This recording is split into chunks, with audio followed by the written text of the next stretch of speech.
Assalamu alaikum wa rahmatullahi wa barakatuh, mes frères et sœurs en islam. J'espère que vous portez à merveille pour moi. Et bonsoir à tous mes frères chrétiens aussi. J'espère que vous portez aussi à merveille pour moi.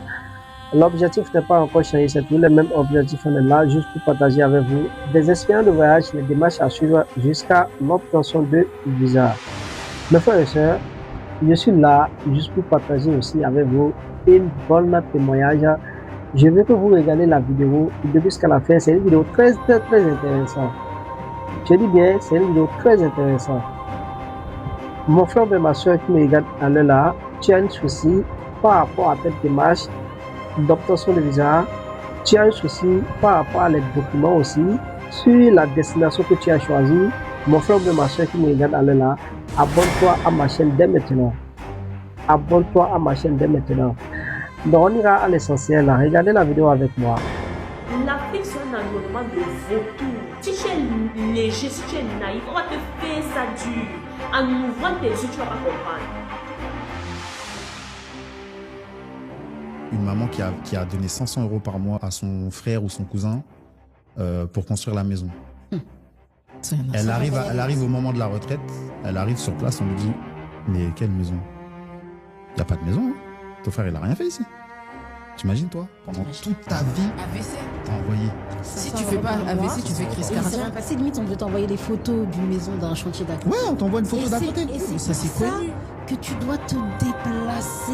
C'est-à-dire que même si on te dit, oui, tu peux avoir certaines idées, tu peux te préparer. C'est-à-dire tu peux commencer à faire certaines choses en étant en France. Bien sûr. Tu peux mettre en place un système où même en France, tu vas continuer à avoir des revenus pendant que toi, tu seras là-bas, etc. Mais si on nous dit que déjà on peut arriver à s'installer, enfin ne pas s'installer et avoir un business quand même qui marche et qui rapporte de l'argent, ça va être complexe. Si c'était ça, beaucoup seraient riches en fait. Faut qu'on arrête de se leurrer. Nos part, parents ils seraient riches parce que c'est eux les premiers. C'est eux qui ont commencé à envoyer de l'argent en Afrique. de l'argent. Ils ont monté des business, nos parents en fait. Faut pas qu'on l'oublie. Hein. Il y en a, ils ont fait des taxis. Enfin, c'était des business un peu plus précaires, mais ils ont fait des business. Est-ce qu'ils sont devenus riches? Donc comment, genre nous, parce que nous on est des enfants de la diaspora. Parce que nous, on est partis à l'école. Genre, nous, on va faire des business en étant assis dans la France de Macron. Nos business, ils vont être en Afrique. Nous, on va devenir riches. Nos parents, ils l'ont pas été alors que c'est chez eux. Mais en fait, pourquoi en Afrique? Parce que c'est comme si je te dis, je vais investir à distance en Autriche. Mais ça n'a aucun sens. Je vais investir à distance à Dubaï. Ça n'a aucun sens. Tu vas investir à distance en Chine. Tu vas en Indonésie, je vais à distance. Je vois un truc qui se passe, j'envoie l'argent tous les mois, on m'envoie des photos. Ben non, en fait. Non, mais faut arrêter. Pour moi, les gens qui investissent dans ces accompagnements-là, désolé, mais c'est pour moi les gens qui rêvent de l'Afrique et n'ont pas le courage d'aller s'installer en Afrique. Faut qu'on le dise aussi. Il y a aussi cette partie-là d'enfants d'immigrés qui existent. Ils rêvent de l'Afrique, mais ils n'ont pas le courage. Mais il faut être courageux. Et pour eux, ils aiment l'Afrique que pour les vacances. Ça leur convient comme ça. Et en fait, il faut l'assumer. Il faut l'assumer. Quand c'est comme ça, associe-toi avec un diaspo qui est sur place. En réalité. Ouais, c'est ça, c'est une solution. Faut pas avoir peur de s'associer, en fait, tu vois. Quand on sait en Afrique que tu viens de la diaspora, les gens ont une seule idée en tête, te soutirer au maximum. Ce n'est que ça dans leur tête. Que ce soit tes proches, que ce soit les inconnus qui découvrent que tu viens de la diaspora, chacun pense à comment il va te soutirer, te gratter quelque chose, aussi minime qu'il soit. Chacun pense à te gratter. Et c'est avec ça que tu me dis que tu vas rester à distance et confier tes projets aux gens. Tu connais le risque de rester à distance et confier tes projets aux gens. Et si tu te fais croire que les informations qu'on te donne sont vraies, venez sur place et faites vos choses. Venez sur place et faites vos choses. Ceux qui font les choses à distance et ça réussit, ils sont la minorité, ils ne sont pas nombreux. C'est comme s'il y a une catégorie de personnes qui est toujours dans l'optique, chacun a sa chance, j'essaie quand même, qui ne risque rien à rien. Quand on est de la diaspora et qu'on ne connaît pas le terrain d'Afrique, il n'y a pas question de qui ne risque rien à rien. Je connais les deux systèmes. Je sais ce que c'est que travailler en Occident. Je connais comment les gens font pour avoir de l'argent en Occident. Ok, en fonction des métiers qu'ils font, bien sûr. Je connais la capacité d'épargne en fonction du profit. Donc, une personne qui est en Occident, qui a été étudiant et qui a travaillé, je peux connaître ce que mettre de côté par rapport au fait qu'il soit seul, donc il n'est pas de famille, d'enfants.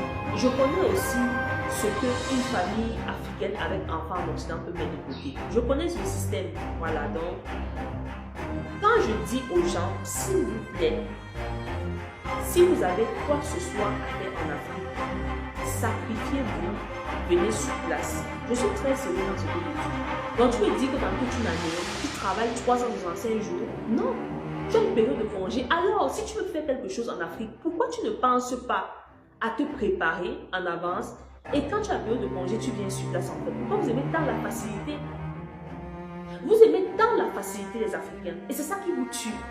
Ne venez pas me parler ici que non, je n'aime pas le travail. Non, tout le monde a les congés. On le sait, tout le monde le sait. Et les gens qui viennent parfois en coaching, me demander les conseils, machin, de autres, ne venez pas. Je vous plaît, moi je suis très direct, hein, de vous connaître comme ça. Si tu sais que tu veux faire les choses en Afrique et tu veux rester à distance, moi je ne peux pas t'aider. Hein. Non, je ne suis pas dans ça, ça ne m'intéresse pas. Je peux donner des conseils, guider une personne qui veut faire quelque chose de concret, qui a besoin de conseils de motivation. Oui, une personne qui a déjà l'idée qui va être motivée, mais je ne vais pas te motiver si tu n'as même pas d'idée, ça ne fonctionne pas. Parce que l'Afrique, ce n'est pas de l'amusement. Et on ne vient pas sur le terrain jouer les boss, tu n'as pas encore l'argent. Vous de la diaspora, vous voyez trop parler, vous faites comme si, oui, moi je suis la diaspora.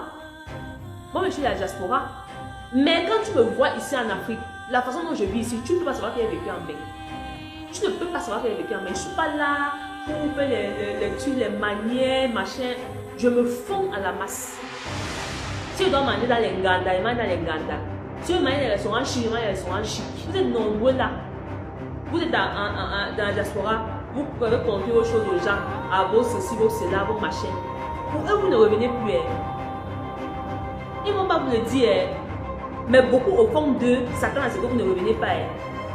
Et quand ils savent que vous revenez pour caler, ça devient des problèmes. L'Afrique, ce n'est pas du jeu. Et dit, beaucoup là sont là. Même quand il ne s'agit pas des projets d'investissement, ils ont des maisons, des biens, ils ont confié aux gens. Même parfois les inconnus. Je ne sais même pas toujours les projets inconnus. Mais quand vous durez beaucoup là-bas, ils s'habituent à votre absence. Voilà, j'espère qu'on a tous regardé la vidéo jusqu'à la fin. Je l'ai dit au début, c'est une vidéo très intéressante. Mes frères et ma soeur qui me regardent à là, des fois on tombe sur certains témoignages, ça rend totalement faible les gens. Sur qui on peut compter, à qui on peut faire confiance. À qui on peut faire confiance. Moi, je conseille à tous ceux qui sont en dehors de leur pays d'origine, il faut avoir aussi l'esprit de rentrer au pays une fois en passant pour construire, pour faire quelque chose dont vous avez besoin. Parce qu'il y a beaucoup de gens que vous avez laissés au pays et vous allez les voir après, puis les chantiers, ils ont devenu les CC parce qu'ils ne veulent pas aller se faire, ils ne veulent pas aller se chercher eux-mêmes. Je ne dis pas que c'est eux tous qui sont comme ça. Hein. Il y a des gens qui sont des gens sérieux à qui vous pouvez faire confiance. Mais la majorité des gens là, ils sont tous des menteurs. Ils sont tous des menteurs. Donc des grâces, ceux qui sont en dehors de leur pays d'origine, aux États-Unis, Canada, dans toute l'Europe et aussi d'autres pays aussi, et vous avez des projets à faire, il faut faire beaucoup attention à ce qui vous pouvez faire confiance. Il faut faire beaucoup attention. Même dans votre propre famille, il y a des gens qui ne sont même pas d'humeur envers vous et vous allez investir dans ces genres de projets. C'est eux-mêmes qui vont tout bouffer. Et voilà, on a tous écouté, on a tous regardé dans la vidéo. On a tous regardé dans la vidéo. C'est très touchant. Sur qui on peut compter, à qui on peut faire confiance. Après avoir envoyé tout ce qui est là au pays. Dans des grâces, il faut faire beaucoup attention.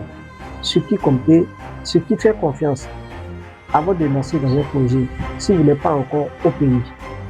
Donc je vais arrêter la vidéo sur ce point, mes frères et sœurs. Si tu as un souci par rapport à les démarches à suivre jusqu'à l'obtention de visa, abonne-toi à la chaîne dès maintenant. Salam alaikum wa rahmatullahi wa barakatuh, mes frères et sœurs en islam. Et bonsoir à tous les frères chrétiens et à la prochaine pour les autres vidéos.